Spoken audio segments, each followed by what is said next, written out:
So there was a question that I received, and the question, or the background to the question, was from the most revered Swami Ranganathananda, who was the president of the Ramakrishna Matan Mission and Order.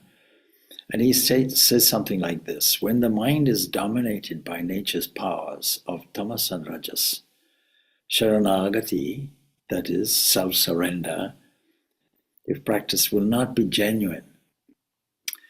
So I'm going to come back to that. It is best then to practice purushkara, that is self-reliance, accompanied by a general feeling of devotion and dedication to God.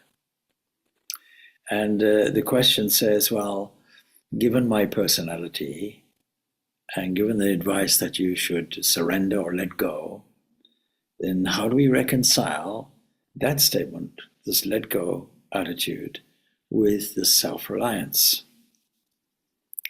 And my brief answer, but to be expanded, was yes, surrender is pure, surrender like that of a child, yes. Each devotion, even devotion, is not future-orientated. So what do I mean? And I said I would expand my answer. The whole idea of self-surrender, is it the same, comes up another question, is it the same as detachment? And why am I saying that is because if you completely let go and on a solid basis, then when you let go of everything, you're also letting go of your attachment to the field of your experience, incorporating family, incorporating possessions, incorporating relationships of various kinds, and all the things that we are attached to, from a minor thing to a major thing, on the basis that it is not really a good investment of your attention, because attachment, of course, is one of the obstacles that obscures the reality, which is our own true nature. Now, if you have rajas and tamas dominating your personality, with occasional bouts of sattva, occasional bouts of noble thoughts and so on, if that is the case, then what to do? Because any sense of self-surrender then will really not be genuine. It'll just be an academic thing. It'll just be, something that is a principle, but cannot necessarily be followed. Now, all the wise people in every tradition make sure that if we're climbing the mountains, so-called, of spirituality, discovering, using the analogy, discovering our own spiritual self at the top, then it's very clear we won't be able to jump straight away. We have to make sure that we progressively climb up. There are some talented, dedicated people who can jump straight away, just like the electron, quantum leap. So they're here one moment and all of a sudden. But whether you're doing it progressively or all of a sudden, in very unusual cases, it requires an element of grace, divine grace. What is divine grace? It's like a river flowing. There's a flow, and we catch it at our localized center. We call it our body, mind, etc., and also the environment that relates to it. And when you analyze it properly, you'll see it's like a movie that when slowed down, it becomes a series of still pictures. But as seen by us, it's an event, an adventure, a scene. And we respond to that. And the way we normally would respond to that is in our reactive way, with the ego present. And the characteristic of rajas and tamas will be egoism. So what is egoism? It is assuming that body-mind complex, that is me. And occasionally we hear, no, it's not. The kingdom of heaven is within. Your real nature is Atman. We hear these things. You have a Buddha nature, for example. You are perfect, or be perfect like your Father in heaven because you are that. All of these Vedantic things we can pick up in many, many different traditions held by illumined people. Illumined means completely, well, in a dominant way, sattvic. Sattva can never dominate 100%. Otherwise, everything falls apart. And the minimum requirement for a saturated mind full of sattva will be purity, will be, let's say, 51%, 49% other things. And we hope to increase that progressively. So what to do while we are on our journey? And what to do will be to accept ourselves in a dualistic way as ignorant, flawed children, let us say, of the divine. In Bhakti Yoga, we can do that. And we seek the divine grace, but the divine grace itself will require a kind of letting go. It will also require a sense of self-surrender. Like water being held back by a wall, a small opening has to open up before the water can flow. So there has to be a progressive opening up. We do that through study of scripture. We do that through repetition of holy name. We do that by keeping holy company. We do that by leading a truthful, honest, and pure life as much as we can. We live our life so that noble thoughts occupy the mind.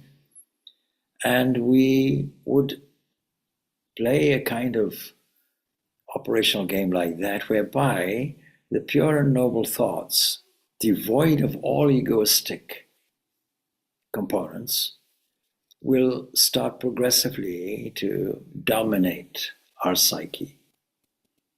At the habit level, we cannot deal with the habit level directly, unconscious mind directly. We would really have to do it on the conscious level, consciously cultivating pure and noble thoughts, spirit of generosity, and connecting our attention to the glory of the divine self, otherwise called God. What about those who are not devotees? Is there a way for them? Yes, there's a way for them also, because you require surrender in Karma Yoga. Don't forget, Karma Yoga really is a skill in action with equilibrium of mind. It is doing activities without any mental stress. And that requires us, not only for the devotee, but also for the karma yogi, of living in the present, tuning our attention to this present moment. In kind of popular kind of phraseology, we say mindful. Do everything in a mindful way. And when you combine these two, devotion and the mindful activity, you have a system that I call karma bhakti, and that means that you're not only doing it with a sense of concentration, steering all your attention, physical, mental, into unit activities, but you're also adding the sweetness that you're doing it as a divine offering. This combination is a wonderful combination, and progressively what will happen is the bulk of your operational day will tend to become pure. It will tend to become clear. It will tend to become devoid of any difficulties and stress. Life will be easier. Now, it's not that life will present easier things, but our way of handling it will be easier. Because life is not supposed to be smooth. I recently come off a pilgrimage, which describes really this progressive kind of approach. And in both cases, either the direct method or the pilgrimage method, we really have to have an element of self-surrender. Let us take the idea of walking. At some stage it may occur to us that we cannot walk without some energy being supplied. The nearest and closest explanation for the energy will be food. When food is supplied to us, it becomes fuel, and then all the cells of the body take that through a kind of chemical molecule, and that gives energy to walk and move the limbs. we're not normally conscious of it.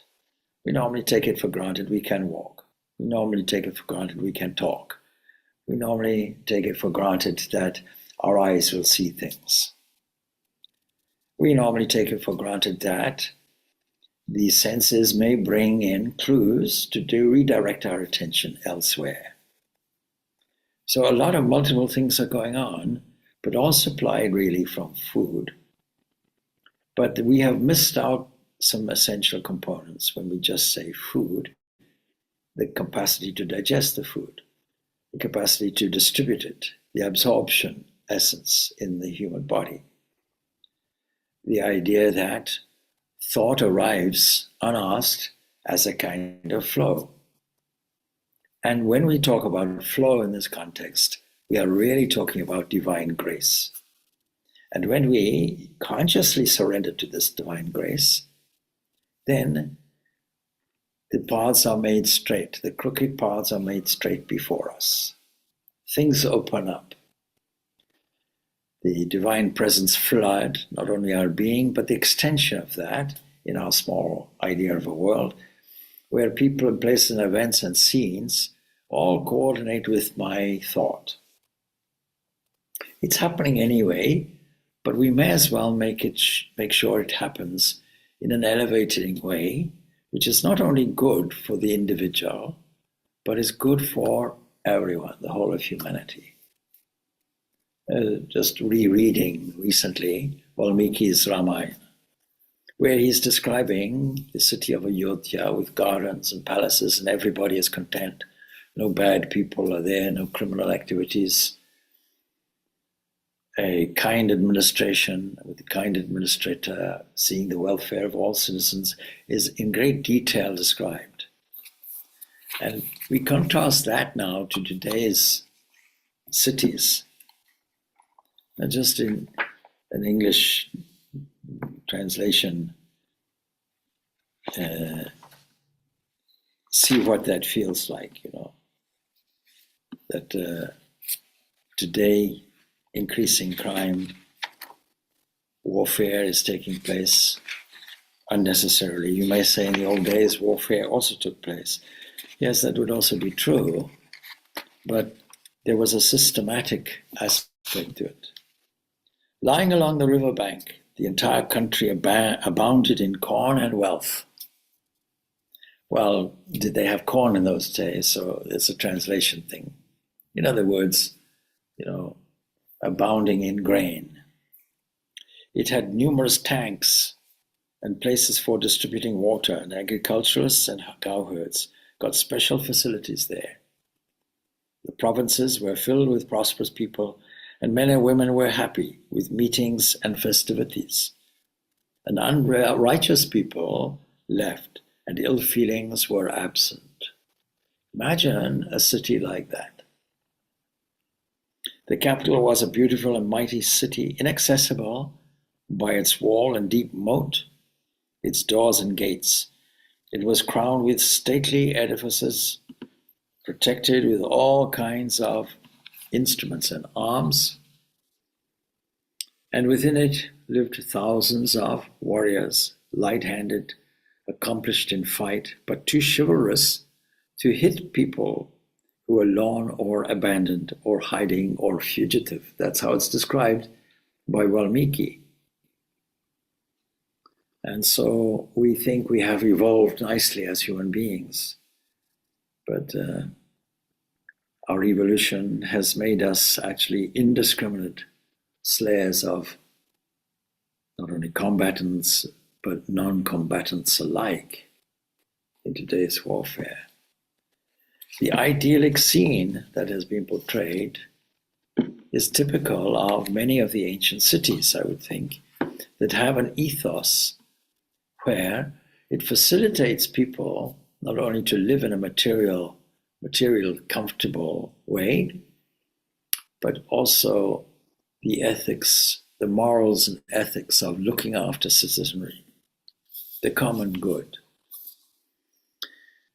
Now, if we are to take the example of a pilgrimage, and I had a whole talk on pilgrimages and why pilgrimages are important.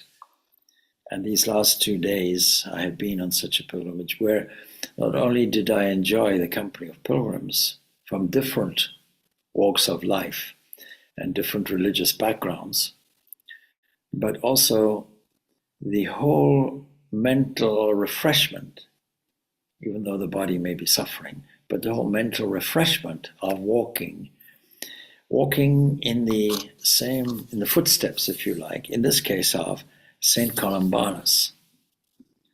Now, you may not know who that is, so I'll describe. He was an Irish 6th century, 7th century maybe, saint. And he went on a pilgrim journey.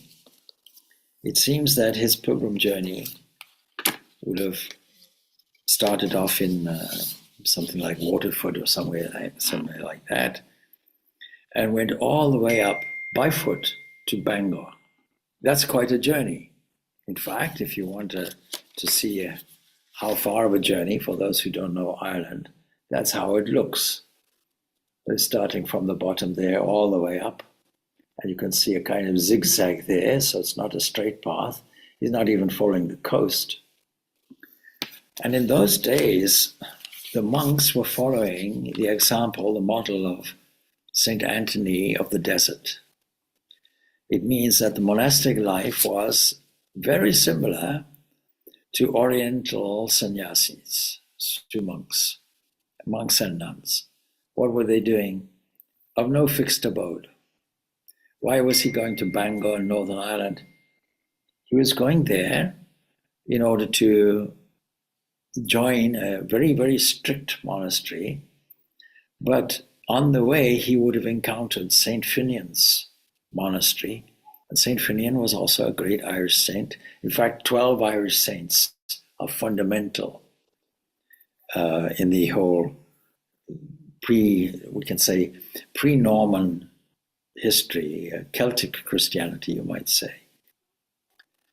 And one of the things I learned really was, and I learned it yesterday, that there is a certain big Anglo-Norman monastery and castle, which dates a little later. Actually, it was inhabited, the whole area was inhabited by Celtic monks who had wide-ranging lands and influence, but it was to accommodate wandering monks who stayed for a while and moved on to the next monastery. That was the idea. And each monastery had its own rules and regulations. Now, Western monasticism is really not built on that system. It's built on the rule of Benedict. Benedict, around about the same kind of time as Columbanus, maybe 100 years or so later. And so there was a flooding into Ireland of the European, we might say, the European version of Christian monasticism based on the model of Benedict. And that created a conflict because they didn't like the wandering sense of monasticism which was there. There's certain monastery that was visited called Bective Abbey. And of course it was destroyed during the dissolution of monasteries under Henry VIII, because the whole of Ireland was under the domination of those dissolution of monasteries under Henry VIII that became rich and so on. But the interesting thing is that nobody, no monk or no Irish person actually, was allowed into the monastic compound, into the abbey. Imagine. And then all around is evidence where these old monastic communities were with their own rules and regulations. Patrick would have been one of them. Bridget would be one of them. Finian would be one of them. And Columbanus would have been one of them. And he was inspired to take people on a boat journey to France. And it was there that he revived the whole of Christianity, which was in decline. Then, of course, later there was this battle because two traditions are there. the very ascetic, wandering idea of monasticism. And we can't find out where they lived because they all lived in wooden huts or construction of materials. The only thing they put into stone were churches and the refectories, the place where they ate. That's it. Otherwise, all dwelling places were huts. And sometimes the huts would have to be built from more local materials, such as we see at off the coast of West Island, and what is called beehive huts made from stone, but all individual dwellings which were based on hermit life, imitating the Desert Fathers, the strict asceticism of St. Anthony. And of course, when the Anglo-Normans came, they brought in with them, with the authority of Rome and so on, this Western monasticism, this community style of living, which then became more of the norm in Ireland, but associated with the Norman conquest. What's the benefit of following the footsteps of Columbanus? Well, firstly, what was the quality of the person? And I can read to you some of his statements from various letters and notes. He says, understand the creation if you want to know the Creator. What a wonderful statement. In other words, that whole being that has at some stage a function of creation, we call it manifestation because the material and the efficient cause will be the same thing. And that avoids many, many difficulties. But conceptually, let's say Creator. So if we understand that being from the point of view of time and space, it's not possible because the mind comes back together with the senses, and there are no parts in space, no divisions there, and nor is there any sequence of time. So we have to see the glory manifested in nature, in the universe, in the creation itself. And if we don't notice it as something divine, we don't have any pathway or clue to the Supreme, or here called the Creator. So understand the creation if you want to know the Creator. And we can dwell on that for a long, long time. Many people have made a commentary, one such would be, we each have a creation story of our own. We are all interconnected, and we sit at the feet of the Master as disciples. We walk in his footsteps. Another thing would be, we do not seek a God dwelling far off, but a God who abides in us. You may wonder, but wait, this is a Christian. And it seems that he's a Vedantin. Yes, truth is only one. So we do not seek a God dwelling far off. Of course, many people take that as a starting point. But as we get closer to that, then it becomes more realistic. I describe it, of course, in this way. Imagine a circle, and outside that circle, we place an unsuspecting God far off. We bring him in and at our convenience and throw him out at our convenience and blame him for many things. Why did God allow this? Still people use that. They say, if there is a God, why does he allow suffering? And then it becomes what is theologically called a problem, the problem of suffering. But you see, it's because you're seeking a God that is extra cosmic. It's outside your area, separate. That entity, that far off relation going off there, and us who need to form a relationship. No, not dwelling far off, but a God who abides in us. Now we have a word for dwelling. We call it vastu, vas. Related, you can say, to vast, something that is present everywhere, a dwelling place. And those who occupy the dwelling place are called the vasus. Vasus, you know that there are 12 vasus, because dwelling places, or I should say, See, 8 Adityas, 12 Vasus, 11 Rudras is what is described in the Brihadaranyaka Upanishad as part of a kind of seen, manifested division of 33. But abiding in us, as soon as we recognize that, then our whole attitude should change, because if it's in us, it's also in the other. In meditation, we can see it in us. But outside of that, when we encounter others, we have to see it in others. And then, so that means that we are all pilgrim people. When we take a pilgrimage, we recognize that we are all pilgrims. Then, next one, he says, not in the sequence it's picked, may no one and nothing separate us from the love of the divine. Of course, he's Christian, he says the love of Christ. We know what that means. May no one and nothing separate us from that. Now, what would tend to separate us from that?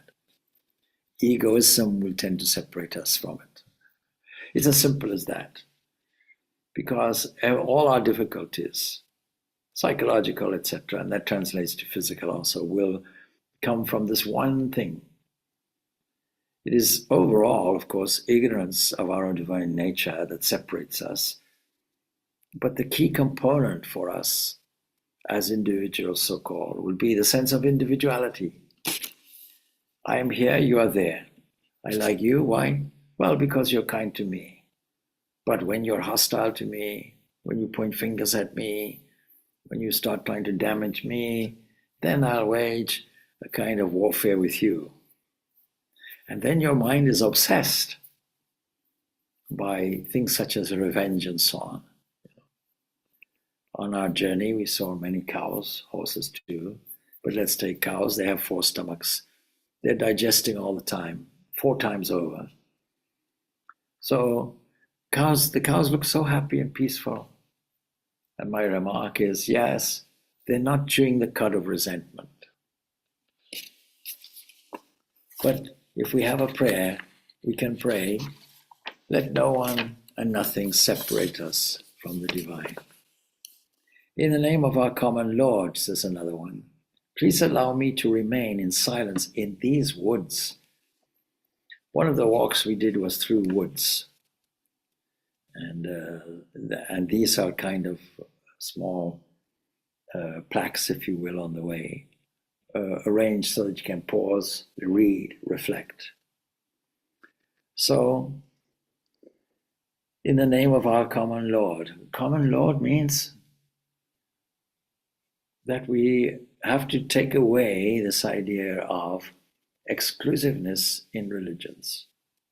What I call nosism. My nose is the true nose. Why? Because it's mine. Your nose is a false nose. Now we know this in our Vedanta system because we say that all paths are true because we are constitutionally different. And even if we believe in the same things, our individual personalities will demand that we carve out our own pathway. And all these pathways have one single destiny. No good arguing my path is better. That's our contribution, for example, to interfaith, where people get along together nicely and so on. But in the back of their minds, of course, my religion is correct. Anyway, it's okay. Maybe one day, this other person will understand it and convert to my religion. And so why do we resort to forests, mountains, rivers, oceans, things of natural beauty? There's only one reason, and that is to enjoy the silence that we experience there. We all go and look for a place of silence. And it is in that silence that we are able then to dwell on the spirit. So in the name of our common entity, our common divine, the prayer is, please allow me to remain in silence in the woods. Imagine going to the woods and you don't want to leave. It's incredibly silent. And when you drink in that silence, you realize, in a sense, silence is the voice of God. Then whether we are in, and he's talking, we can see the historical context, whether we are Franks, Irish, or Britons, Franks, French, whether we are Franks, whether we are Irish or Britons, these are the common people around, or whatever race we are, members of one body. You can see Columbanus was a saint. We are all one body. All of these statements are highly profound. Now, if we're one corpus, we can think not only are we one corpus, but the whole universe is also one corpus. One body. That's it. And then whose body is it? The divine body. What we call the universe in all its vastness and complexity, and in all its minutiae also, is all one entity, just a body. And the characteristic of a body is that there are changes. You must have noticed. Things come, things go, things change. And then let us eat with the poor, is his prayer. Drink with the poor, share with the poor. If we truly recognize the divine in everyone, we will see it particularly dressed up in these conditions. And one disadvantage, potentially anyway, of those who are immersed in Vedanta philosophy is that they go into an area of abstraction. And in that abstraction and familiarity, is saying familiarity breeds content, then they are happy, or they are oblivious maybe, to beggars, for example. Of course we have to use our discernment, but areas with immense poverty. And sometimes we use an excuse, it's their karma. Well, it's your karma to look after them. And Swami Vivekananda understood this. Not just Swami Vivekananda, but Sri Ramakrishna on his pilgrimage, sponsored by Madhu Baba, his benefactor. And he comes across the village and sees utter impoverishment. I won't leave from this spot. Please give them something to eat, give them a big feast, and give them some cloth to wear.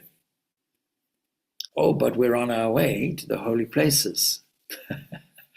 And we won't have any funds. No. I won't move from the spot. You go off on your way to all the holy places, Varanasi, etc. You do that, but I'll stay here with these people. And then the last thing I have from Columbanus is, we are guests in this world, not just travelers, but pilgrims. To break that down, we are guests. We are guests, just as if you rent a place and your landlord is this and so on. You are a guest of that. We don't think of that. We think I'm the landlord. No, your Lord is the landlord. And we're not just traveling casually, as if you're going on holiday, because you see, you could take a walk, let's say over 2 days, and take it as a health experience. That's a possibility. That's not a pilgrimage. That has to do with physical self-interest. No, we are pilgrims, and we're all walking, we're all journeying on this pilgrimage. And may this pilgrimage therefore culminate in some kind of realization. But coming back then to the original question, just to remind you how it is. So, when the mind is dominated by nature's powers of tamas and rajas, powers because they are powerful, then sharanagati or self-surrender, if practiced, will not be genuine because we haven't let go. We are taking self-surrender just in an academic way. So it's best then, if we realize that we're operating from that egoistic level, to practice then self-reliance. I'll determine my way. But it has to be accompanied, not just self-reliance. That will simply be an exaggeration of the ego. It will exaggerate self-importance, but accompanied by a general feeling, at least in our progress, in our step-by-step progression, a general feeling of devotion and dedication to God, seen as something separate. Every wise person, teacher will tell us, let us take a progressive journey. And every progress will be closer to the ultimate goal. We leave it there. Om Shanti, Shanti, Shanti. Peace, peace, peace be unto all.